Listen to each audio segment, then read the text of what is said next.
जनाजे की नमाज पढ़ने से पहले,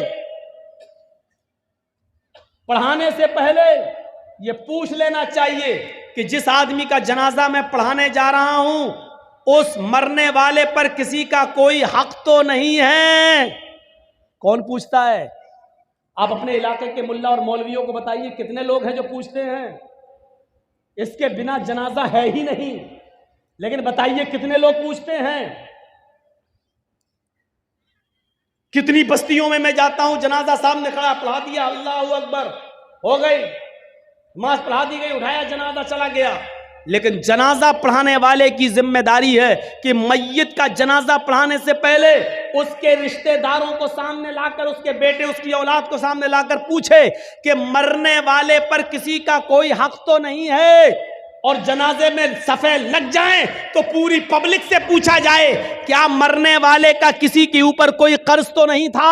अगर एक भी आदमी खड़ा होकर ये कह दे कि मरने वाला मेरा कर्जदार था, मरने से पहले उसने कर्जा लिया था, कर्जा दिए बगैर मर गया, तो फिर उसके ऊपर जनाजा नहीं पढ़ा जाएगा।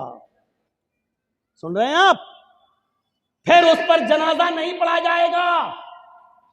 फिर उसके घर का कोई आदमी खड़ा होकर, उसका बेटा या उसका भाई खड़ा होकर ये कहेगा कि अपने बाप का कर्जा मैं अदा करूंगा। जब बेटा या घर का कोई वारिस ये कहे कि मैं इस मय्यत का कर्जा मैं अदा कर दूंगा, इतना इतना रुपया तुम्हारा कर्जा मैं दे दूंगा, जब इस बात की गारंटी जब कोई लेगा तब उसका जनाजा पढ़ा जाएगा। आप समझ रहे हैं कितना बड़ा मामला है ये बंदों का मामला। एक आदमी मर गया, दुनिया से चला गया, उसके साथ उसकी नेकियों का दरवाजा भी बंद हो गया, लेकिन इसके बावजूद मेरे भाइयों उसका जनाजा पढ़ाने से पहले पूछा जाएगा क्या इसके ऊपर किसी का कर्ज तो नहीं था, कोई मामला तो नहीं था। और अगर निकल गया तो उसका जनाजा नहीं पढ़ाया जाएगा जब तक कि उसके रिश्तेदार ये ना कहें कि इसका कर्जा या इसका मामला मैं अदा कर दूंगा। मेरे प्यारे साथियों, जरा तसव्वुर कीजिए, नबी अकरम सल्लल्लाहु अलैहि वसल्लम का आखिरी वक्त है, इस दुनिया से जाने वाले हैं, इंतकाल में 2 या 3 दिन बाकी रह जाते हैं। आप फरमाते हैं लोगों अगर मेरा किसी के ऊपर कोई कर्ज हो तो वो आज ले ले, कयामत के दिन मैं नहीं दे सकता। इंतकाल से 2-3 दिन पहले लोगों अगर मेरे ऊपर किसी का कर्ज हो तो वो 2-3 वो मुझसे ले ले। एक सहाबी उठते हैं और कहते हैं कि अल्लाह के नबी मेरे 3 दिरहम है आपके पास। अल्लाह के नबी सल्लल्लाहु अलैहि वसल्लम ने एक सहाबी को हुक्म दिया कि 3 दिरहम इसके अदा कर दिए जाए। उस सहाबी ने उसी वक्त उनके 3 दिरहम दे दिए। आपने फरमाया लोगों जब मेरी रूह कब्ज़ उनसुरी से परवाज हो जाए, जब मेरा इंतकाल हो जाए तो मेरी नमाज जनाजा से पहले पूछ लेना किसी का कोई कर्ज तो नहीं है, किसी का कोई कर्ज तो नहीं है। अगर कोई मिलता है तो उसका कर्ज अदा कर दिया जाए, उसके बाद मेरा जनाजा पढ़ाया जाए और फिर मुझे कब्रिस्तान में दफन कर दिया जाए। मुझे गौर कीजिए मेरे भाइयों, ये वो हस्ती कह रही है जिसके लिए हम मकाम महमूद की दुआ करते हैं हर नमाज के, हर अज़ान के बाद। और इसका हाल ये हुआ कि अल्लाह के नबी सल्लल्लाहु अलैहि वसल्लम का जब इंतकाल हुआ तो पूछा गया कोई कर्ज तो नहीं था। जवाब कहीं से नहीं मिला। सबसे पहले अबू बकर सिद्दीक ने आपकी नमाज जनाजा पढ़ी, फिर उमर फारूक ने नमाज जनाजा पढ़ी, फिर उस्मान गनी ने नमाज जनाजा पढ़ी, फिर हजरत अली ने पढ़ी। मसला याद रखना, अल्लाह के रसूल की नमाज जनाजा जमात के साथ नहीं हुई, अल्लाह के नबी की नमाज जनाजा किसी ने नहीं पढ़ाई। हुजरे में थे, एक एक करके लोग आते गए, पढ़ते गए। पहले अबू बकर सिद्दीक ने पढ़ी, फिर उमर फारूक ने पढ़ी, फिर उस्मान गनी ने पढ़ी, फिर हजरत अली ने पढ़ी, फिर एक एक साहबा बाद में आते गए, पढ़ते गए, एक एक करके पढ़ते जाते, निकलते जाते। यहां तक कि बाद में औरतों ने भी नमाज जनाजा पढ़ी और सबसे लास्ट में बच्चों ने नमाज जनाजा पढ़ी। इसी को पढ़ते पढ़ते और लोग देखने आते थे। अल्लाह के नबी सल्लल्लाहु अलैहि वसल्लम को तकरीबन आज के मौजूदा टाइम के लिहाज से 32 आवर्स इंतकाल के बाद 32 घंटे तक आपको दफनाया नहीं जा सका। 32 घंटे तक आपको दफनाया नहीं जा सका। और उसके बाद जब आपको दफना दिया गया, मिट्टी आपकी हो जाती है, तो हजरत अबू बकर सिद्दीक जब तक खलीफा रहे ऐलान करते रहे, लोगों अगर नबी अकरम सल्लल्लाहु अलैहि वसल्लम का कर्ज किसी के ऊपर हो तो वो मुझसे ले ले। लेकिन अबू बकर सिद्दीक 2 साल तक खलीफा रहे, 2 साल तक बराबर ऐलान किया, लेकिन कोई नहीं आया। फिर हजरत उमर फारूक का जमाना आया। हजरत उमर फारूक के पूरे 10 साल तक ऐलान होता रहा, अगर नबी अकरम का कर्ज किसी के ऊपर हो, अगर किसी ने नबी को कर्ज दिया हो और उसका कर्ज बाकी हो तो वो उमर से आकर ले ले। हजरत उमर फारूक के 10 साल की खिलाफत में भी कोई कर्जा लेने नहीं आया। हजरत उस्मान गनी का जब जमाना आया तो 12 साल तक ऐलान किया जाता रहा, अगर नबी अकरम ने किसी से कर्ज लिया है तो वो आकर मुझसे कर्ज ले ले, मैं नबी का कर्ज देने के लिए तैयार हूं। लेकिन 12 साल तक उस्मान गनी के जमाने में भी कोई कर्ज लेने नहीं आया। जरा अंदाजा लगाइए कि कर्जे का मामला कितना भयानक होता है। अल्लाह के नबी सल्लल्लाहु अलैहि वसल्लम अपने इंतकाल से पहले खुद ऐलान कर रहे हैं, अगर किसी का कर्ज मेरे ऊपर है तो ले ले। एक उठते हैं और कहते हैं कि मेरे 3 दिरहम में आपने दिलवा दिए, फिर कोई नहीं मिला। अबू बकर सिद्दीक ने 2 साल तक ऐलान किया लेकिन कोई नहीं मिला। उमर फारूक ने 10 साल तक ऐलान किया लेकिन कोई नहीं मिला। उस्मान गनी भी कहते रहे कि नबी का कर्ज किसी के ऊपर हो तो मुझसे ले ले, लेकिन 12 साल तक किसी ने कोई कर्ज नहीं मांगा। गौर करो कि कर्ज का मामला कितना भयानक होता है, क्योंकि कर्जदार आदमी की रूह लटकती रहती है जमीन व आसमान के बीच में। मेरे प्यारे साथियों, जब तक उसका कर्जा अदा न कर दिया जाए, मेरे भाइयों, ये मामला बड़ा अजीब व गरीब रहता है। आइए इस मामले को समझने की कोशिश कीजिए। हुकूकुल्लाह, अल्लाह माफ कर सकता अपना हक, लेकिन बंदे का हक माफ नहीं करेगा। अगर किसी ने किसी से कर्ज लिया है तो पहली फुर्सत में कर्ज अदा कर दे, पहली फुर्सत में कर्ज अदा कर दे, क्योंकि नमाजें बेकार हो जाती हैं, रोजे बेकार हो जाते हैं, हज बेकार हो जाता है। हज इसीलिए फरमाया कि कर्जा लेकर हज जैसी इबादत भी आप करने नहीं जा सकते। कर्जा लेकर कुर्बानी आप कर सकते हैं, लेकिन एक वादा कीजिए, कर्जा जिस आदमी से ले रहे हैं उससे वादा कीजिए कि 1 महीने में मैं आपका कर्जा दे दूंगा, आप मुझे 12,000 15,000 रुपए बतौर कर्ज दे दीजिए ताकि हमें खस्सी ले लें और कुर्बानी कर दें।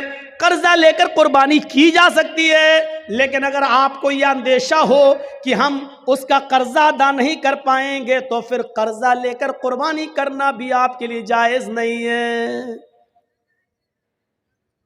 अगर आपको यकीन है कि कर्जा हम दे सकते हैं तो 1 महीना 2 महीने की इजाजत लेकर कर्जा ले सकते हैं, लेकिन कर्जा लेकर हज करने नहीं जा सकते, क्योंकि कर्जदार पर हज है ही नहीं।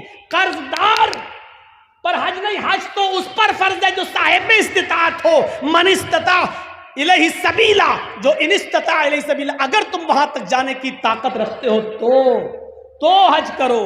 एक बार हजरत इब्राहिम अलैहिस्सलातु वस्सलाम किसी मेहमान को ढूंढ रहे थे। ये इब्राहिम अलैहिस्सलाम का एक मामूल था, वो कभी खाना अकेले नहीं खाते थे, वो खाना कभी अकेले नहीं खाते थे, किसी न किसी को पकड़ कर लाते थे और अपने दस्तरखान पर बिठा के उसको खाना खिलाते थे। एक दिन कोई नहीं मिला तो एक मजूसी समझते हैं, आग का पुजारी, आग की इबादत करने वाला, पारसी समझ लो, पारसी, आग को अपना खुदा मानने वाला, आग की इबादत करने वाला मजूसी। वो बूढ़ा कहीं जा रहा था तो कहा, बाबा भूखे हो? कहा हाँ, चलो खाना खा लो। बहुत अच्छा, आके बैठा दस्तरखान पर। इब्राहिम अलैहिस्सलाम ने खाना लगा दिया। उस बूढ़े ने जैसी खाने का लुकमा उठाया, और मुंह तक ले जाना चाहा, उसने नाम लिया बिस्मिल्लाह, शुरू करता हूं आग के नाम से। आग ही को वो अपना रब मानता था, आग को ही वो अपना माबूद समझता था। तो उसने क्या कहा, बिस्मिल्लाह, मैं शुरू करता हूं आग के नाम से। इब्राहिम अलैहिस्सलाम ने हाथ पकड़ा, ए बुढ़े रख रख, खाना रख। उसने रख दिया। क्या हुआ? कहा कि बिस्मिल्लाह बोलो, कहो कि शुरू करता हूं अल्लाह के नाम से। बुढ़ा बोला, भैया मैं ये तो नहीं बोलूंगा, मेरा खुदा तो आग है, मैं तो आग के ही नाम से खाऊंगा। इब्राहिम अलैहिस्सलाम ने कहा, ये खाना, ये नेमत मेरे रब ने दी है, इस पर मेरे रब का नाम लोगे? उसने कहा, इब्राहिम भूखा मर जाना गवारा है, तेरे रब का नाम लेना गवारा नहीं। इब्राहिम अलैहिस्सलाम ने कहा, उठ भाग। चला गया बुढ़ा, नहीं खिलाया। अभी वो 100, 150 या मुश्किल से 200 कदम गया होगा। अल्लाह ने जिब्राइल को भेजा और कहा, जिब्राइल इब्राहिम से कहो उस बुढ़े को बुला कर लाओ और दस्तरखान पे खाना खिलाओ। खाना रब ने दिया है, तुमने नहीं। इब्राहिम अलैहिस्सलातु वस्सलाम ने उस बूढ़े को बुलाया और पकड़ कर लाए।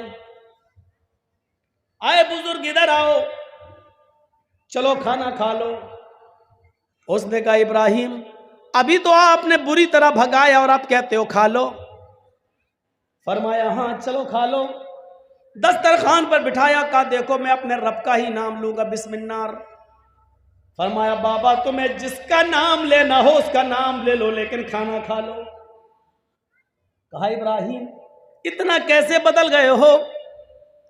फरमाया, जब तुम दस्तरखान से उठकर गए, 200 कदम दूर पहुंच गए, मेरे रब ने जिब्राइल को भेज दिया, एक फरिश्ते को भेजा, और उस फरिश्ते ने आकर मुझसे कहा, इब्राहिम उस बूढ़े की उम्र तो 90 साल है, तुम बताओ तुम्हारी उम्र कितनी है? उस बूढ़े ने कहा 90 ही साल है।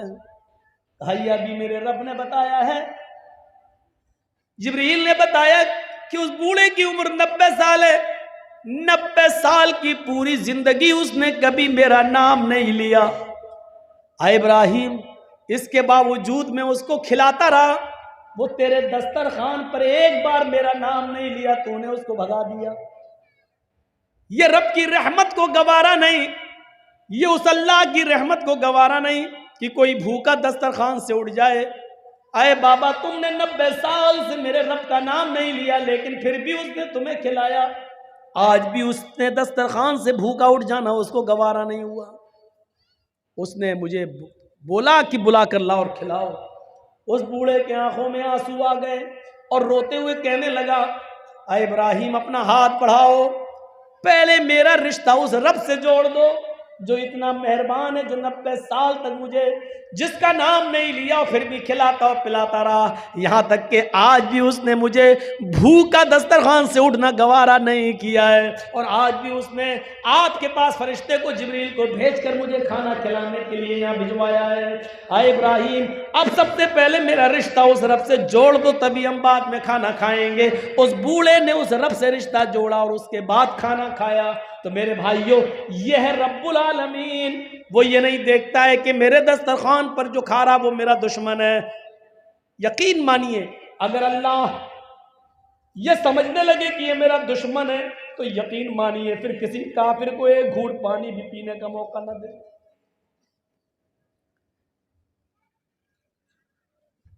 फिर इन क्रिमिनल और गुंडे लोगों को हुक्मरानी दे देगा, लेकिन उसकी नजर में कुछ नहीं आओगा। रब्बुल आलमीन है, रब्बुल इंस वल जिन है, रब्बुल हैवानात, वो जानवरों को भी खिलाता और पिलाता है। आप कितना खाएंगे? 2 रोटी, 3 रोटी, 4 रोटी, 5, कितना खाएंगे? बहुत कम लोग ऐसे होते हैं जो, अब मैं नाम नहीं लूंगा, लेकिन एक जलसे में मैंने एक ऐसे मौलाना को देखा है जो 1.5 किलो मछली खा गया। 1 किलो बकरे का मटन वो भी खा लिया और आधा किलो सलाद भी खा लिया। चश्मदीद गवाह हूं, चश्मदीद गवाह। इतना बड़े बड़े 3 बार उसको चावल दिया गया, वो भी खा लिया। और मजाक में खाना खिलाने वाला जब और देने लगा लीजिए, तो कहता नहीं नहीं आज सफर लंबा है करके आया हूं, तबीयत मेरी ठीक नहीं, आज मैं कुछ कम ही खाऊंगा। इतना खाने के बाद भी वो कह रहा है कि नहीं मेरी तबीयत कुछ गड़बड़ है, इसलिए आज मैं कुछ कम ही खाऊंगा। तो ऐसे लोग बहुत कम हैं जो इतना खाते हैं। कितना भी खा लिया, फिर भी कितना। लेकिन मेरा रब तो वो है जो समंदर में चलने और टहलने वाली व्हील मछली, जो बड़े बड़े जहाजों को भी उलट देती है, बड़े बड़े जहाजों को भी पलट देती है, जो एक दिन में 40 टन गोश्त खाती है। 40 टन मछलियां, मुर्दे और ये जो जानवर हैं हशरातुल अर्ज़, जो जमीन के जानवर और समंदर में फिरने वाले जानवर, जो मुंह फाड़ती हो जितने उसके मुंह में आ जाएं, 40 टन खाती एक दिन में, पर डे। उसकी खुराक कितनी है? 40 टन। मेरा रब तो उसको भी भूखा नहीं सोने देता है और 40 टन खाने का इंतजाम उसके लिए भी करता हो। रोजाना पर डे 2 रोटी और 3 रोटी खाने वाले इंसान, तुझे जरूरत पड़ रही है, तुझे जरूरत पड़ रही है अपने भाई की जमीन को गस्ब करने की, तुझे जरूरत पड़ रही है नाजायज माल कमाने की, तुझे जरूरत पड़ रही है झूठ का सहारा लेकर अपने बिजनेस को आगे बढ़ाने की, जबकि तेरी खुराक सिर्फ 2 रोटी है, तेरी खुराक सिर्फ 3 रोटी है। मेरा रब तो 40 टन गोश्त खाने वाली मछली को भी भूखा नहीं सोने देता। याद रखिएगा, कुरान और हदीस पढ़िए आप, कुरान और हदीस। फिर सुन लीजिए, 2 हुकूक हैं, एक हुकूकुल्लाह और एक हुकूकुल इबाद। तीसरी कोई चीज नहीं मिलेगी। हुकूकुल्लाह 1/4 हैं और हुकूकुल इबाद 3/4। 1/4 हुकूकुल्लाह है और 3/4 हुकूकुल इबाद है। हुकूकुल्लाह 1/4 है, सिर्फ चौथाई। इस्लाम के अंदर 2 ही हुकूक हैं, हुकूकुल्लाह और हुकूकुल इबाद। अल्लाह का हक सिर्फ चौथाई है और 3 हिस्से बंदों से जुड़े हुए हैं, बंदों से। इसका मतलब समझ रहे हो? अल्लाह ने फरमाया कि मैं अपना हक चाहूं तो माफ कर सकता हूं, लेकिन बंदे का हक मैं माफ नहीं करूंगा। इसका मतलब समझते हो? इसका मतलब यह है नमाज बहुत जरूरी है, लेकिन अगर छूट गई या जानबूझकर अगर आपने छोड़ दी, अल्लाह अगर चाहे तो माफ कर सकता है। ये अल्लाह की मर्जी पर डिपेंड है, वो चाहे तो माफ कर सकता है।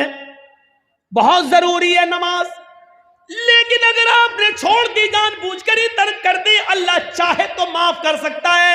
ये अल्लाह की मर्जी पर डिपेंड करता है। लेकिन अगर आपने अपने किसी मुसलमान भाई की या किसी गैर मुस्लिम ही की, हिंदू ही की या ईसाई की या क्रिश्चियन की या यहूदी की, अगर एक बालिश्त जमीन पर अगर कब्जा कर लिया है और उसको अपनी जमीन में शामिल कर लिया है, एक बालिश्त जमीन पर कब्जा करके अपने मकान में शामिल कर लिया है, तो अल्लाह कयामत के दिन इसको माफ नहीं करेगा। समझ रहे हैं? नमाज एक बार माफ कर देगा, ये मेरा हक है, मैं चाहूं तो माफ कर सकता हूं, चाहूं तो ना करूं। लेकिन अगर किसी का हक मारा है, एक बालिश्त नहीं, 1 इंच भी अगर आपने किसी की जमीन पर नाजायज कब्जा किया है, तो अल्लाह इसको माफ नहीं करेगा। नमाज आपने छोड़ी तो अल्लाह माफ कर सकता है, लेकिन अगर आपने किसी को माँ की गाली दी, बहन की गाली दी, ये कबीरा गुनाह है, इसको अल्लाह माफ नहीं करेगा क़यामत के दिन, जब तक के दुनिया में आपको आपके भाई ने माफ न किया हो। तो जाओ बेटा जाओ, ठीक है। ये है समझाने का असर।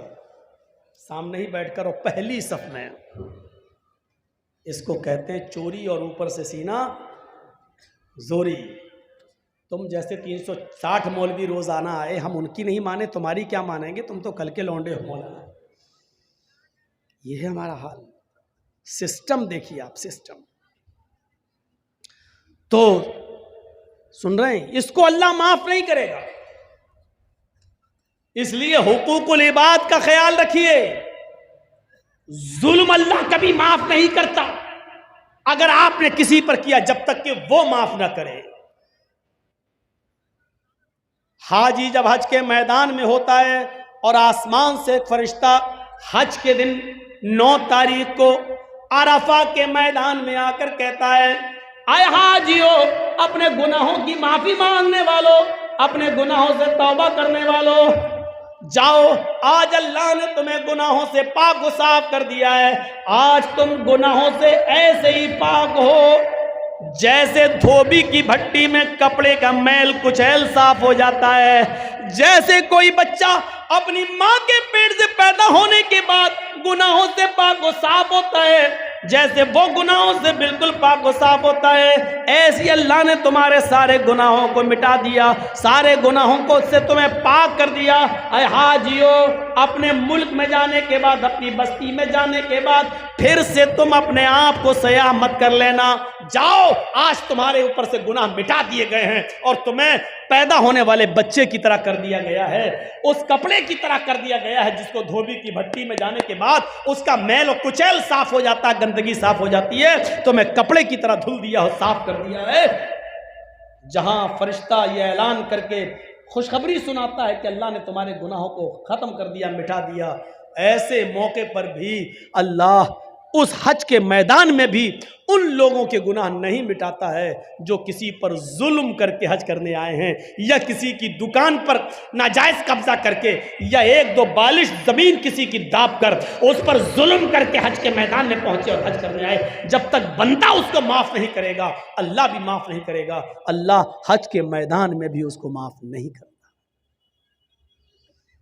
अपना हक माफ कर सकता है अल्लाह, लेकिन अगर आपने अल्लाह के बंदे का हक मारा है तो जर्जी साहब अपना हक माफ कर सकते हैं।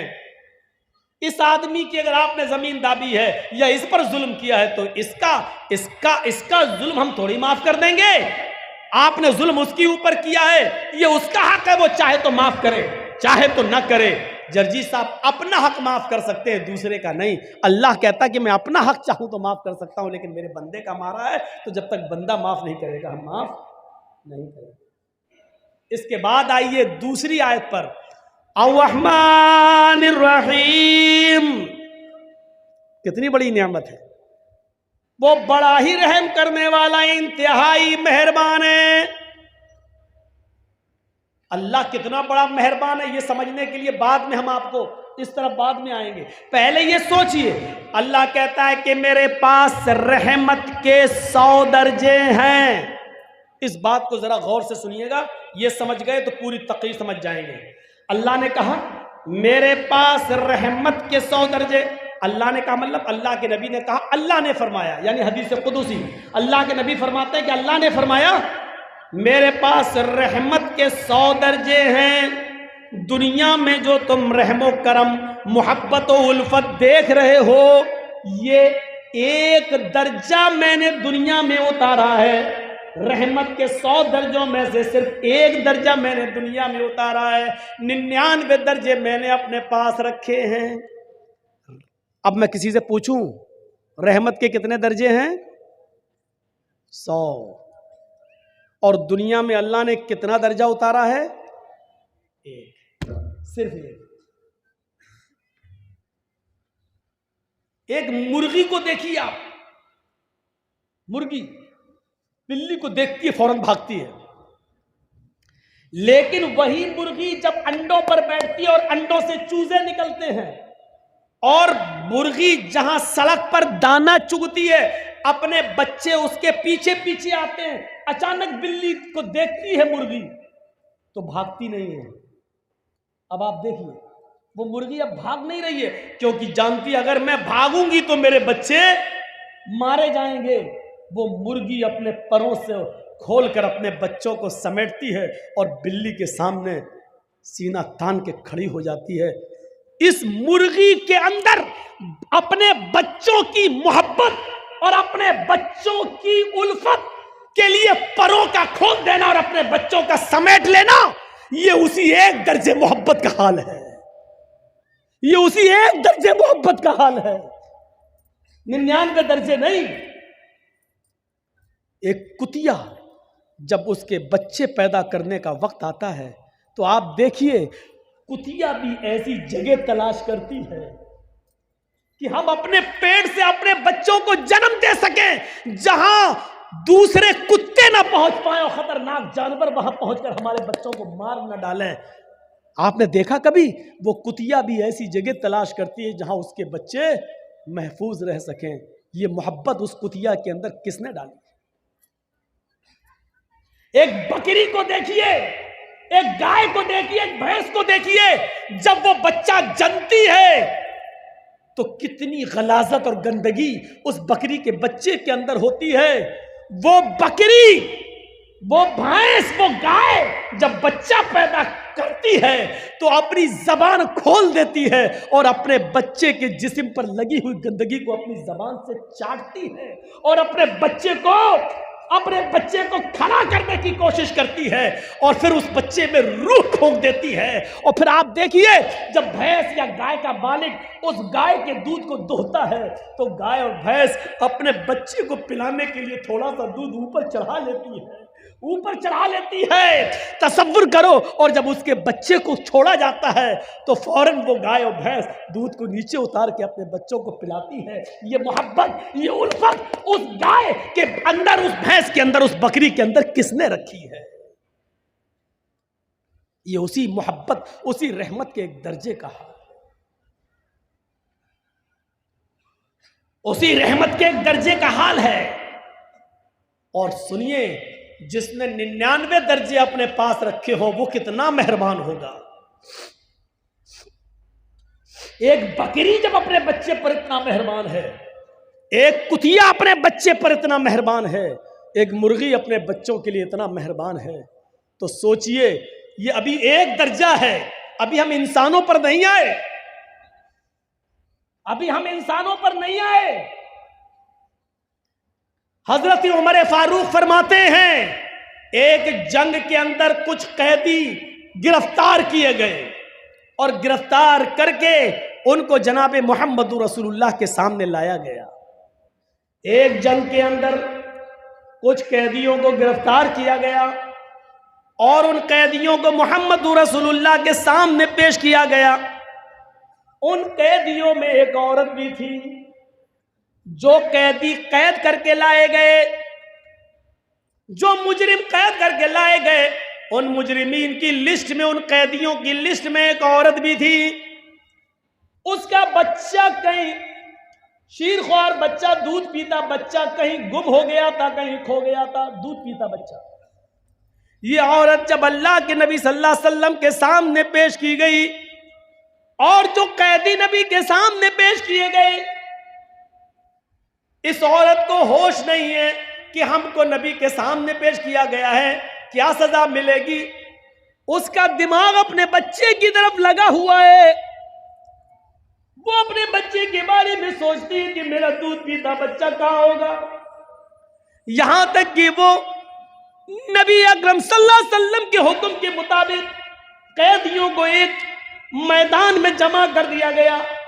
उस मैदान में उस औरत को भी लाया गया। वो औरत जिस भी छोटे बच्चे को देखती, जिस छोटे बच्चे को देखती, जिस दूध पीते बच्चे को देखती, उससे छीन लेती और अपने पिस्तान से उस बच्चे को लगाकर दूध पिलाने लगती। अल्लाह के नबी ने पूछा, ऐसा ये औरत क्यों कर रही है? जिस औरत के बच्चे को देखती ये पकड़ लेती और अपने पिस्तान का दूध पिलाने लगती, ऐसा क्यों है? जवाब मिला है अल्लाह के नबी इस औरत का बच्चा कहीं गुम हो गया है, इसलिए ये हर बच्चे को अपना बच्चा समझ रही है। अल्लाह के नबी ने उस औरत की उस मोहब्बत को देखा, उस औरत की उस रहमत को देखा जो दूसरों के बच्चे को अपना बच्चा समझ रही है। अल्लाह के नबी सहाबा से सवाल करते हैं, आए मेरे साथियों, अगर इसको इसका बच्चा मिल जाए और फिर इस औरत से कहा जाए कि अपने बच्चे को आग में फेंक दो, तो तुम क्या उम्मीद रखते हो, क्या ये औरत अपने बच्चे को आग में डाल देगी? तसव्वुर करो नबी का सवाल। जो औरत दूसरे के बच्चे को अपना बच्चा समझ रही है, अगर इसको इसका बच्चा मिल जाए, फिर इस औरत से कहो कि अपने बच्चे को आग में डाल दे, जलती हुई आग में डाल दे, तो क्या वो डाल देगी? सहाबा ने कहा नहीं, हरगिज नहीं। उसकी मोहब्बत ये कभी गवारा नहीं करेगी कि वो अपने बच्चे को आग में डाल दे। अल्लाह के नबी फरमाते हैं, मेरे साथियों, रब की रहमत के 100 दर्जों में से एक दर्जा रहमत का ये हाल है कि वो अपने बच्चे को आग के हवाले नहीं कर सकती है। जिसके पास 99 दर्जे रहमत हो, वो कयामत के दिन अपने बंदे को जहन्नम की आग में कैसे डालेगा? उसकी रहमत ये कैसे गवारा करेगी कि अपने बंदे को जहन्नम में डाल दे? लेकिन बंदे गुनाह कर करके, शिर्क कर करके, बिदअतें कर करके, शराब नोशी कर करके, हराम खा खा कर, हराम की कारोबार कर करके अपने आप को खुद जहन्नम में ले जाते हैं, तो उसमें अल्लाह की रहमत फिर गजब में बदल जाती है।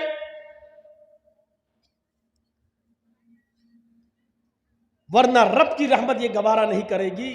जिसके पास 100 दर्जे रहमत हो, वो कैसे गवारा करेगा कि मेरा बंदा जहन्नम में?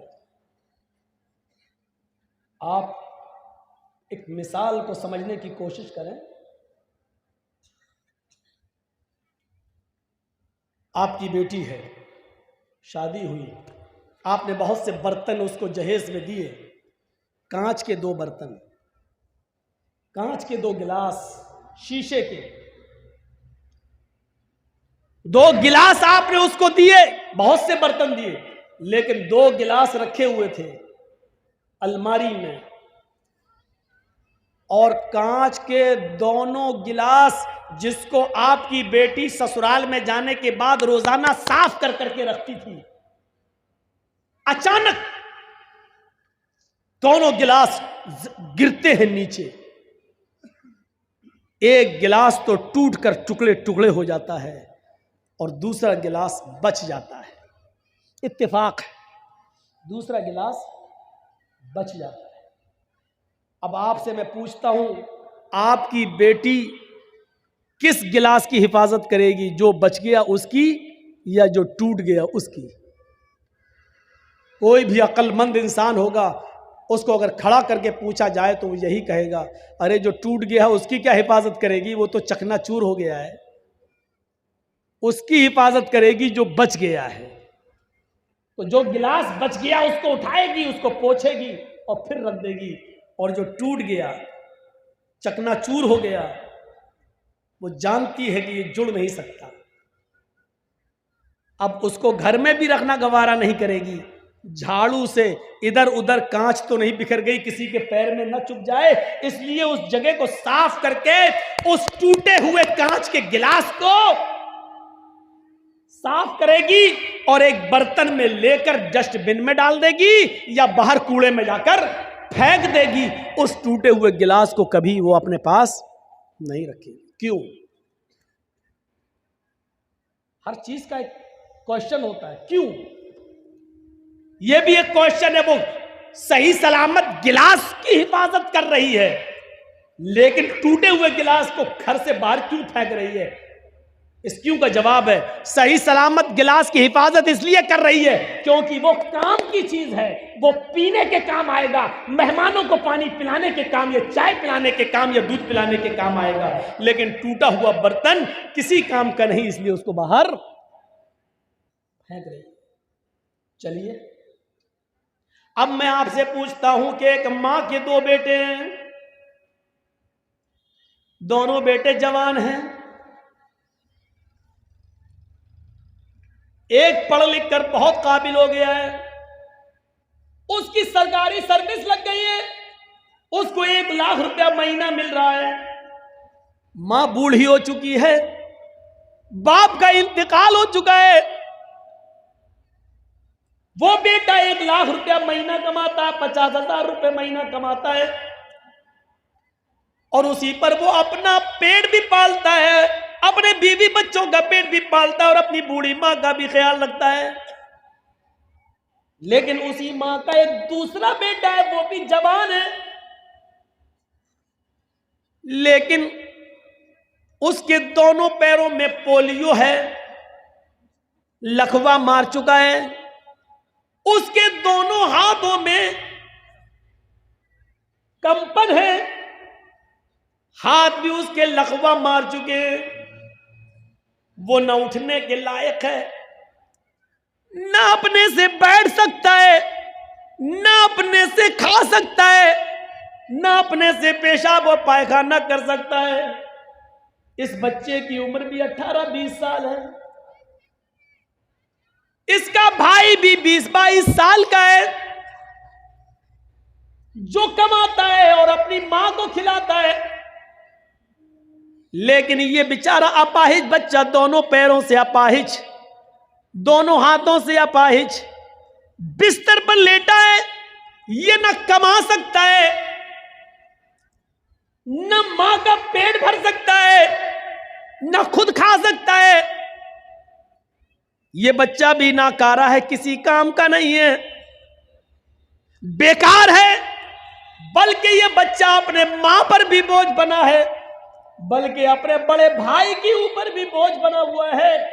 मैं आपसे पूछना चाहता हूं, मां इन दोनों बच्चों में से किस बच्चे की हिफाजत करेगी और किस बच्चे को अपने घर से बाहर निकालेगी?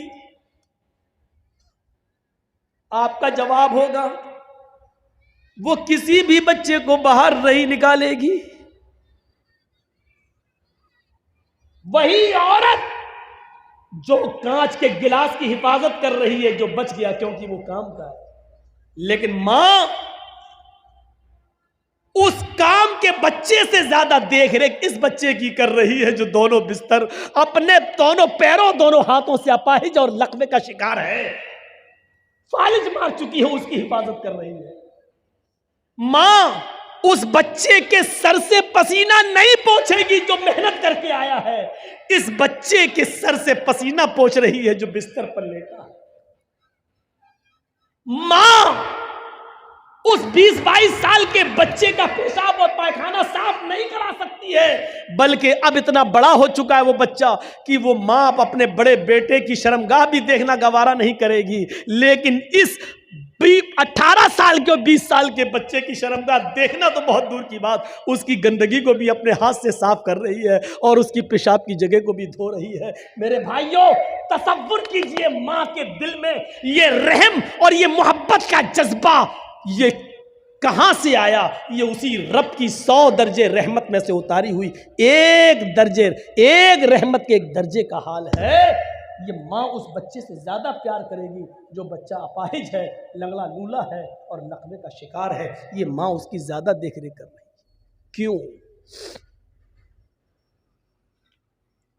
अगर अल्लाह माँ बाप के दिल से ये रहमत निकाल दे तो माँ बाप से बड़ा हमारा दुश्मन कोई हो सकता है? बताइए।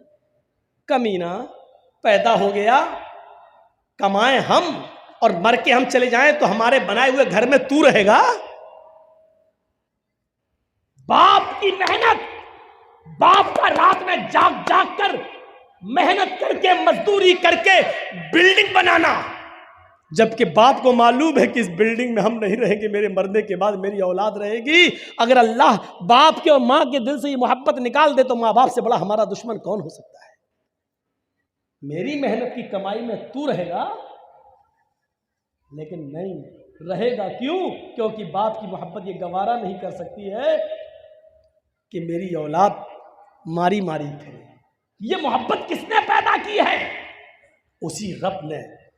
और 100 दर्जे रहमत के एक उतारा है। और एक रहमत के दर्जे का हाल यह है, जो मुर्गी अपने बच्चों से प्यार कर रही है, बकरी अपने बच्चों से, भैंस अपने बछड़े से, गाय अपने बछड़े से, ये मोहब्बत का तकाजा है। और माँ अपने बेटे से मोहब्बत कर रही है, ये मोहब्बत का तकाजा है। मेरे प्यारे साथियों, जरा तसव्वुर करो रब की रहमत का एक दर्जा। अब जरा आइए फिर देखिए रब की रहमत का हाल क्या है। आइए और फिर देखिए कि रब की रहमत का हाल क्या है। फरमाया कि अल्लाह रब्बुल आलमीन की रहमत ये कैसे गवारा कर लेगी, जब एक मां अपने बच्चे को आग में डालना गवारा नहीं कर सकती है, तो अल्लाह रब्बुल आलमीन की रहमत ये कैसे गवारा करेगी, जबकि उसके पास रहमत के 100 दर्जे हैं। कैसे गवारा करेगी कि अपने बंदे को आग में डाल दे। बनी इस्राइल का एक वाकया बयान करते हुए नबी अकरम ने फरमाया, एक शख्स अपने ऊंट को अपने घर के सारे सामान के साथ पैक करके निकलता है और एक सहरा और जंगल से होता हुआ जाता है। थक गया, जंगल में एक पेड़ से, एक दरख्त से वो अपने ऊंट को बांध देता है और थोड़ी देर दरख्त के साए में आराम करने लगता है। आंख खुलती है तो देखता है कि मेरा ऊंट गायब। उसमें पूरे घर का सामान बंधा था। अब ऊंट गायब, होश उड़ गए हैं, ऊंट गायब, मेरे घर का पूरा सामान ऊंट पर और ऊंट गायब। वो कभी इस झाड़ी जाता, कभी उस झाड़ी में देखता, कभी इस पहाड़ी पे चढ़ता, कभी उस पहाड़ी पे चढ़ता। वो पूरा जंगल तलाश कर डाला, लेकिन उसको ऊंट नहीं मिला। उसको ऊंट नहीं मिला। पूरा जंगल तलाश कर देता है, लेकिन उसको ऊंट नहीं मिलता है। मायूस होकर उसी पेड़ के पास आता है, हाथ सर पे रखकर सोचने लगता, मैं क्या करूंगा। बड़ी मेहनत से माल कमाया था, गायब हो गया ऊंट, कहां चला गया। अब कितना दिन लगेगा उतना माल कमाने में, और अपने घर का साजो सामान बनाने में कितना वक्त लगेगा। अब ये सोच ही रहा था, थका हुआ था कि अचानक नींद आ गई। थोड़ी देर के बाद आंख खुलती है, क्या देखता है कि मेरा ऊंट उसी पेड़ से बंधा हुआ है जिस पेड़ से गायब हुआ था। आता है, ऊंट तो ये है। जाकर देखता, बंधा है। सामान देखता है तो उसके ऊपर अनाज का एक दाना भी कम नहीं है। जैसे वो अपने घर से लाया था वैसा ही हूबहू, सेम टू सेम वैसा ही ऊंट पर लगा हुआ है, और एक भी चीज गायब नहीं है। इस चीज को देखता है तो मारे खुशी के, हमने दिन भर ऊंट ढूंढा, तलाश किया तो मिला नहीं, और अचानक अपने आप आ गया और सामान भी गायब नहीं। इसको देखकर वो इतना खुश होता है, इतना खुश होता है कि ऊंट को देखता जाता और नजरें आसमान पे डालता जाता और अपने रब से कहता जाता, अल्लाहुम्मा अंता अब्दी व अना रब्बुक। अय अल्लाह, मान गया तेरी कुदरत, अय अल्लाह मान गया मैं तुझे, वाकई तू मेरा बंदा है और मैं तेरा खुदा। नहीं समझ पाए ना उसने क्या जुमला इस्तेमाल किया। मारे खुशी के उसने क्या कहा, अल्लाहुम्मा अंता अब्दी, वाह वाकई तू मेरा बंदा है, वाना रब्बुक, और मैं तेरा रब। उल्टा बोल गया, समझ रहे ना क्या बोल गया वो। उसको बोलना ये चाहिए था कि वाकई मैं तेरा बंदा और तू मेरा रब है, लेकिन ऊंट पा गया, सामान लगा है। खुशी में उसको पता नहीं है, दिमाग से हट गया। इतनी खुशी हुई उसको, इतनी खुशी हुई कि उसका दिमाग ठिकाने नहीं रहा, और मारे खुशी में कह गया, अल्लाहुम्मा अंता अब्दी व अना रब्बुक, वाकई तू मेरा बंदा और मैं तेरा रब हूं। अल्लाह ने जुमले सुने तो मुस्कुरा दिया। ये मुस्कुराने वाला जुमला थोड़ी है। अब मेरा बेटा खुशी में अगर ये कह दे कि मैं तुम्हारा बाप हूं तुम मेरे बेटे, भाई कोई चीज मैं ला के उसको दूं खुशी में जो उसको बहुत पसंद हो, और खुशी खुशी कहते वाह तुम मेरे बेटे हो मैं तुम्हारा बाप, तो हम नाराज थोड़ी होंगे। हम तो खुश होंगे कि देखो खुशी में बेचारा ऐसा कह रहा है, जबकि कहना ये चाहता था कि हाँ तुम मेरे प्यारे अब्बू हो और मैं तुम्हारा बेटा, लेकिन धोखे से उसके मुंह से निकल गया मारे खुशी के, हाँ मैं तुम्हारा बाप हूं तुम मेरे बेटे। ये बाप अच्छी तरह जानता है कि बेटा मजाक में कह रहा है या धोखे से निकल गया ये सही में कह रहा, ये बाप जानता। और रब जानता है कि मेरा बंदा ये कहना नहीं चाह रहा था, लेकिन धोखे से खुशी में उसकी जबान से जुमला निकला, इसलिए वो मुस्कुरा रहा है। अगर यही जुमले उसने जानबूझकर कहे होते तो माफ कीजिएगा वो कहीं का नहीं रहे। इतने खतरनाक जुमले तो फिरौन ने भी इस्तेमाल नहीं किए। फिरौन भी लोगों से कहता था अना रब्बुकुमुल आला, मुझे अपना रब कहो, मैं तुम सबका रब हूं। फिरौन भी लोगों से ये कहता था मैं तुम्हारा रब हूं, लेकिन फिरौन ने कभी अल्लाह से नहीं कहा कि मैं तेरा भी रब हूं। फिरौन ने कभी जिंदगी में अपने रब से नहीं कहा आय अल्लाह मैं तेरा भी रब हूं। वो लोगों से कहता था अना रब्बुकुमुल आला, मैं तुम्हारा रब हूं, तुम मुझे अपना रब मानो। लेकिन इसके बावजूद अल्लाह ने क्या किया, उसको दरिया में गर्क कर दिया, डुबो दिया और मार डाला और उसकी लाश को समंदर से बाहर फेंक दिया। आज भी मिस्र के म्यूजियम में उसकी लाश निशाने इबरत बनी हुई है। आज भी उसकी लाश देख लो जो देखना चाहे, आज भी जमीन उसको एक्सेप्ट नहीं करती है। जिस जमीन में गाड़ा जाता है जमीन निकाल के फेंक देती है, जिस समंदर में डाला जाता है समंदर निकाल के फेंक देता है। आज भी उसकी लाश निशाने इबरत बनी हुई है। फिरौन ने इतने बड़े जुमले नहीं कहे थे, इसने ये कहा था मैं तुम्हारा रब हूं, लेकिन अल्लाह से कभी नहीं कहा था मैं तेरा रब हूं। लेकिन इसने तो अल्लाह ही को अपना बंदा कह दिया और अपने आप को अल्लाह, अपने आप को रब का, अल्लाह का रब कह दिया। अल्लाह अंता अब्दी वाना रब, तू मेरा बंदा मैं तेरा खुदा। जरा तसव्वुर करो। लेकिन इसके बावजूद अल्लाह नाराज नहीं हो रहा। क्यों? क्योंकि उसके दिल की नीयत ये नहीं थी। अल्लाह के नबी इस वाक़े को बयान करने के बाद कहते हैं जितनी खुशी इस बंदे को होती है अपना ऊंट पाने के बाद कि होश में नहीं है, इतनी खुशी है कि वो जमीन पर पैर नहीं रख रहा है। जब एक गुनाहगार बंदा रात की तारीकी में नफिल नमाज पढ़ने के बाद जब सारी दुनिया सो रही हो, फिर वो उठकर वुजू बनाए और रात के अंधेरे में उठकर रफा यदैहि लस्समा, अपने दोनों हाथों को आसमान की तरफ उठा ले और फिर अपने गुनाहों की माफी अल्लाह से मांगे। आय अल्लाह अल्लाहुम्मा ग़फ़िर लिज़ुनूबी, अल्लाहुम्मा ग़फ़िर ली, अल्लाहुम्मा ग़फ़िर ली, अल्लाहुम्मा ग़फ़िर लिज़ुनूबिना वरहमनी वस्तुर उयूबिना। ये सारी दुआएं वो मांगने लगे और फिर वो रब को राजी करे कि अल्लाह हमारे गुनाहों को बख्श दे, हमें माफ कर दे, हम पर रहम फरमा।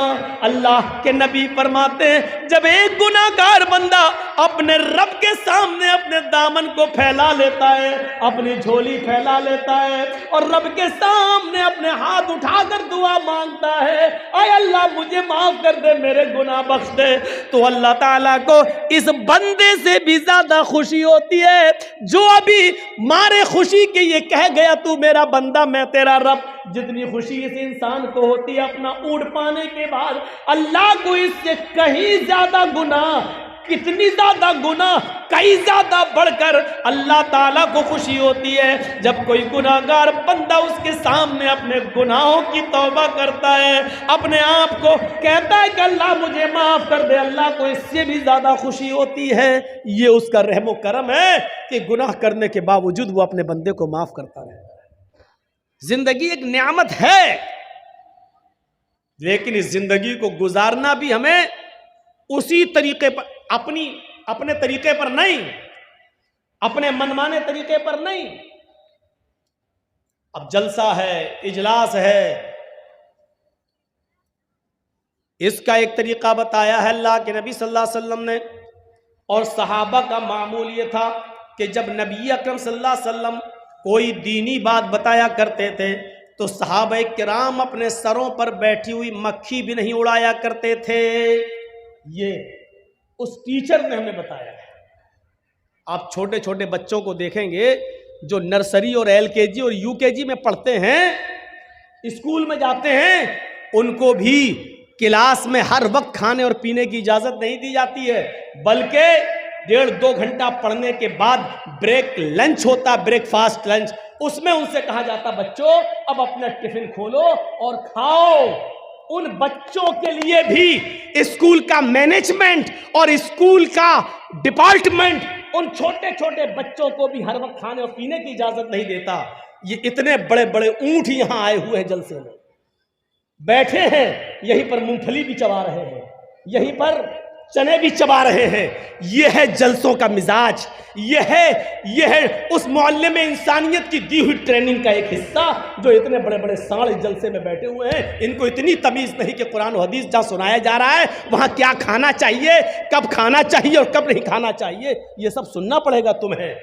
और हिम्मत तो देखो कि मेरे सामने खा रहे हैं, मेरे सामने मुंह चल रहे हैं, मेरे सामने जबानें चल रही हैं। उन छोटे छोटे बच्चों को मामूली स्कूल का मैनेजमेंट 4 साल और 3 साल के बच्चे को भी हर वक्त खाने की इजाजत नहीं देता। क्यों? उनको उसूल सिखाया जाता है, शुरू से ट्रेनिंग दी जाती है। ये 25-50 साल के बुढ़े भी अपना मुंह चबा रहे हैं। ये है ट्रेनिंग यहाँ की, ये सीखा है हमने इतनी उम्र में। 20 साल से तो मौलाना जर्जीस तकरीरें कर रहे हैं। जर्जीस साहब की तकरीरों का ये असर हुआ है, ये सीख पाई है आज हमारी कौम, ये सीख पाई है आज हमारी बरादरी, ये सीख पाया है आज हमारा इस्लामी मैनेजमेंट। आप अंदाजा लगा सकते हैं। अब थोड़ी देर के बाद उठेंगे, किसी को पेशाब लगेगा, कोई आगे बैठेगा तो डिस्टर्ब करके उठेगा। एक छोटा सा बच्चा भी अगर जाता है तो एक उंगली से इशारा करता है, मैम वॉशरूम। तमीज देखिए। मैं जानता हूं कि मैं तकरीर कर रहा हूं, आप मुझसे नहीं कह सकते हो 1 उंगली 2 उंगली, लेकिन वो बच्चा है जो बर्दाश्त नहीं कर सकता, इसलिए उसको टीचर इजाजत देती है कि जाओ बेटा। लेकिन वही बच्चा जब 8 और 10 साल का होता है, 15 साल का होता है, तो उसको इजाजत नहीं मिलती। घंटी बैल पूरी हो, ये टीचर जब पढ़ाकर अपनी घंटी खत्म करे उसके बाद आप जाना, उस बच्चे को रोकना पड़ता है। लेकिन यहां कोई सिस्टम नहीं है। आए बैठे, जब दिल चाहा उठे और चले गए, और जब मर्जी आई आए और जब मर्जी चाहिए हम चले गए। ये दीन जो हमारे लिए सब कुछ सिखाता था, लेकिन आज हम इतना भी नहीं सीख पाए। ये है जलसों के उसूल और जलसों के ज़ाब्ते। हमारे नबी फरमाते हैं, अगर जुमे के खुतबे में कोई आदमी दौरान खुतबा मस्जिद के अंदर अगर कोई आदमी बोल रहा हो और अपनी जबान चला रहा हो, किसी से बात कर रहा हो, और आप देख रहे हैं कि ये आदमी बोल रहा है, तो इसके बावजूद आप उससे ये नहीं कह सकते हो चुप। देख रहे हैं आप, मसलन ये शख्स बैठा और बोल रहा है और हम देख रहे हैं, और उधर मौलाना खुतबा दे रहे हैं और हम देख रहे हैं ये बोल रहा है, तो हम उसको ये नहीं कह सकते चुप। क्यों? क्योंकि वो भी बोल रहा है, हम भी बोल रहे हैं चुप, तो और शोर होगा, फिर हमें देखकर तीसरा बोलेगा और शोर होगा। इसलिए हदीस में आया कि वो बोल रहा है और खुतबा देने वाला खुतबा दे रहा, अगर उसकी नजर पड़ जाए तो वो तो उसको रोक सकता है, खामोश चुप रहिए। लेकिन पब्लिक अवाम सामईन में से कोई उसको नहीं रोक सकता है। ये अदब बतलाया है कुरान और हदीस सुनने का। अब आप अंदाजा लगाएं, आप यहां मुंह चलाएंगे और कुरान और हदीस भी सुनेंगे, ऐसा हो सकता है? दोनों चीजें ऐसा नहीं होती। ये जलसा भी एक इबादत है जो आप बैठे हुए हैं। जिस तरीके से अल्लाहु अकबर कहने के बाद आप नमाज पढ़ रहे हैं, अब आप एक टॉफी निकालिए जेब से खाइए, अल्हम्दुलिल्लाह रब्बिल आलमीन अर्रहमान मालिक यौमिद्दीन। क्या हर्ज है भाई? टॉफी भी हलाल है, नमाज भी पढ़ते जाइए और खाते जाइए। नहीं खा सकते हैं ना, क्योंकि तकबीर तहरीमा कह दी गई है। तहरीमा का मतलब क्या है? अल्लाहु अकबर, इसको क्या कहते हैं? तकबीर तहरीमा। तहरीमा का मतलब ही है अब हर काम को हराम कर दिया गया है आपके ऊपर। अब आप का मस्तिष्क, आपका माइंड, आपका दिमाग सिर्फ अल्लाह की तरफ लगना चाहिए। अब आप इबादत में शामिल हो गए। उठना, बैठना, लेटना, सोना, जागना, खाना, पीना, यहां तक कि बच्चों से बात करना, ये सारी की सारी चीजें अब आपके लिए हराम हो चुकी हैं। अब आप कुछ नहीं कर सकते हैं। इस इबादत ने हमें ये दर्स दिया है। अब ये कब हलाल होगी? जब आप कहोगे अस्सलामु अलैकुम व रहमतुल्लाह। इस सलाम के बाद अब ये सारी चीजें आपके लिए हलाल होंगी। अल्लाह के नबी जब खुतबा देते थे, दर्स देते थे, तो सहाबा अपने सरों पर बैठी हुई मक्खी नहीं उड़ाते थे। ये सिखाया था। तो जिंदगी गुजारने के उसूल सीखो। जब तक सीखोगे नहीं, ये जिंदगी हमारे लिए वबाले जान है, ये जिंदगी हमारे लिए मुसीबत है। जैसे राइफल, जैसे बंदूक, जब तक हम उसके उसूल पर नहीं चलाएंगे तब तक नहीं चलेगी, और अगर उसकी खिलाफ वर्जी की तो हमें ही गोली लगेगी। गाड़ी जब तक हम गाड़ी बनाने वाले के तरीके पर नहीं चलाएंगे तब तक वो गाड़ी हमारे लिए वबाले जान है। उसी तरीके से जिंदगी जब तक जिंदगी देने वाले के उसूल पर हम नहीं चलाएंगे और नहीं गुजारेंगे, ये जिंदगी हमारे लिए वबाले जान है। कितने लोग हैं जो एड़ियां रगड़ रगड़ के मर जाते हैं, कितने लोग हैं जो करप्शन में लिप्त होकर मर जाते हैं, कितने लोग ऐसे हैं जो शराब पीते पीते अपनी जान दे देते हैं, कितने लोग ऐसे हैं जिनकी स्मोक और गांजा पी पी कर उनकी मौत हो गई है, कितने लोग ऐसे हैं जिन्होंने खैनी, तंबाकू, बीड़ी, सिगरेट पीकर जबान का और मुंह का कैंसर बना लिया और इस कैंसर के अंदर उनकी डेथ हो चुकी है और मर चुके हैं। क्यों? क्योंकि उन्होंने अपनी जिंदगी को जिंदगी देने वाले के उसूल पर नहीं चलाया, उन्होंने अपनी जिंदगी को जिंदगी देने वाले के तरीके के मुताबिक नहीं चलाया, इसलिए ये जिंदगी उनके लिए वबाले जान बन गई। अब कब्र में गए तो हिसाब किताब, बुरे आदमी निकले तो रूह सिज्जीन के अंदर जो साथ में जमीन के नीचे ठिकाना है, और फिर कब्र के अंदर कब्र का दबोचना, कब्र के अंदर कब्र का दबाना मेरे भाइयों, और कयामत तक उसको यही सजा दिया जाना, और फिर कयामत के दिन हिसाब किताब होना, और फिर हिसाब किताब के बाद जहन्नम में ढकेल दिया जाना और फेंक दिया जाना। ये तसव्वुर करो, ये बहुत आसान है जिस जिंदगी में हम रह रहे हैं, लेकिन उस जिंदगी के बारे में सोचो जो मरने के बाद शुरू होगी। उस जिंदगी के बारे में जरा सोचो जो मरने के बाद शुरू होगी। इसीलिए मैंने कुरान करीम की 3 आयतें पढ़ी हैं। आज हम शुरुआत कर रहे हैं आपके साथ। सूरह फातिहा की 3 आयतें ही पढ़ी हैं। शायद मैं चल पाऊं कि ना चल पाऊं इन 3 आयतों तक। पहली आयत देखिए आप, इस जिंदगी देने वाले रब की तरफ से जो पहली आयत सूरह फातिहा की बिस्मिल्लाहिर्रहमानिर्रहीम के बाद जो शुरू होती है कुरान की, वो यहां से शुरू होती है अल्हम्दुलिल्लाहि रब्बिल आलमीन। पहले इस लफ्ज के ऊपर गौर कीजिए, रब्बुल आलमीन। जिंदगी देने वाला कहता है कि जिंदगी हमने दे दी है, इस जिंदगी की परवरिश भी हम करते हैं। तमाम तारीफें उस अल्लाह की बयान करो जो दोनों जहान का पालनहार है। जिंदगी उसने हमें और आपको दी, जिंदगी काफिर को भी दी, जिंदगी गैर मुस्लिमों को भी दी, जिंदगी यहूद व नसारा को भी दी, और जिंदगी जानवरों को भी दी, जिंदगी बच्चों को भी दी, जिंदगी दोस्त को भी दी और जिंदगी दुश्मन को भी दी, जिंदगी अपने ऊपर ईमान लाने वालों को भी दी और जिंदगी अपने ऊपर ईमान न लाने वालों को भी दी। दी या नहीं दी? देख लीजिए आप। क्या तुम तारीफ करोगे? मौलाना जर्जीस बहुत अच्छा बोलते, मौलाना फला बहुत अच्छा बोलते, अरे उनकी तकरीर। आप लोग तो जलसा सुनने नहीं, नंबर देने आते हैं। ये पहला जलसे में ये पहला स्टेज ऐसा होता है जहां मौलवियों का फैसला पब्लिक करती है, जहां कुरान और हदीस न जानने वाले लोग नंबर देते हैं कि पहले नंबर पे कौन से मौलाना अच्छे रहे, दूसरे नंबर पे कौन से अच्छे रहे, तीसरे नंबर पे किसकी तकरीर अच्छी हुई। ये पहला एक ऐसा मंच और पहला एक ऐसा स्टेज होता है जहां हम जैसे मौलवियों का फैसला अनपढ़ और जाहिल अवाम करती है कि पहला नंबर किसका, दूसरा नंबर किसका, तीसरा नंबर किसका। एक अखाड़ा बना हुआ है, ये एक दंगल बना हुआ है, जलसा। मौलवियों की तकरीर के फैसले आप करोगे, उलमा के जलसों के फैसले आप करोगे कि पहले नंबर पे अच्छा कौन बोला, दूसरे नंबर पे अच्छा कौन, हाँ वो सबसे अच्छी तकरीर उनकी रही, उसके बाद उसकी रही, उसके बाद उसकी रही। आप नंबर देंगे? कुरान और हदीस को नंबर दिए जाएंगे? जरा सोचिए आप, क्या तारीफ करोगे? तारीफ तो उस रब की है। अल्हम्दुलिल्लाह, तमाम तारीफें अल्लाह के लिए हैं। किस अल्लाह के लिए? रब्बिल आलमीन, जो रब्बुल आलमीन है,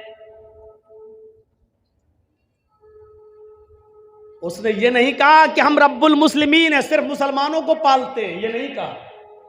उसने ये नहीं कहा रब्बुल मुत्तकीन है, हम सिर्फ मुत्तकियों को पालते हैं, जो हमसे डरेगा हम उसको रोजी देंगे, नहीं। उसने ये भी नहीं कहा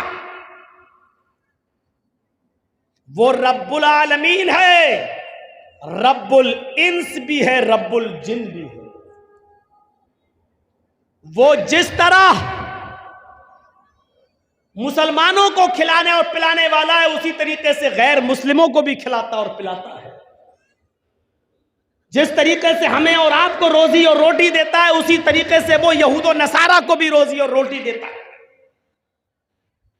जिस तरीके से वो हमें आसमान से बारिश देता है, उसी तरीके से वो गैर मुस्लिमों को भी देता है। वो रब्बुल इंस भी है, वो रब्बुल जिन भी है, वो रब्बुल जमादात भी है। ये पेड़ पौधे, इनको भी धीरे धीरे बड़ा करता है, इनको भी पालता है वो। वरना आपने तो एक दाना जमीन में डाला था बस, और क्या किया था? सिर्फ उस दाने को डालने के बाद आप तो अलग हट गए।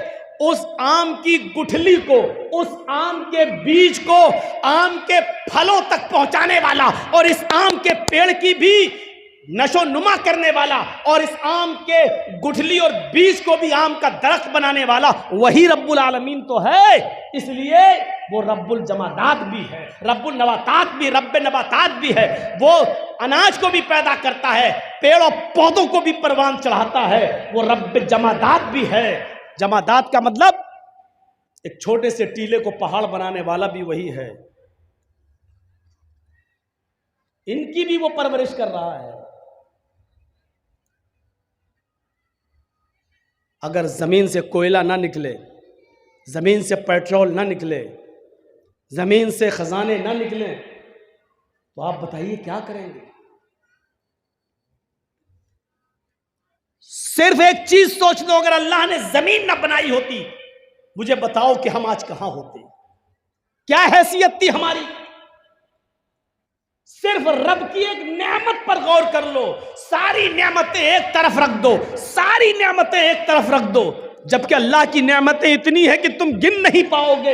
इन तउद्दू नेमत अल्लाहि ला तुहसूहा। मेरे बंदो, मेरी नेमतों को, मेरी कृपाओं को, मेरे इनामात को, मेरे तहाइफ को, मेरे गिफ्ट्स को अगर तुम गिनना चाहो तो गिन नहीं सकते। इन तउद्दू नेमत अल्लाह, अगर तुम अल्लाह की नेमतों को याद करना चाहो, अल्लाह की नेमतों को गिनना चाहो, ला तुहसूहा, तो तुम्हारे हाथ में इतनी ताकत नहीं कि उनको लिख सको। तुम्हारे दिमाग में ऐसा कंप्यूटर फिट नहीं है जो उनको गिन सको।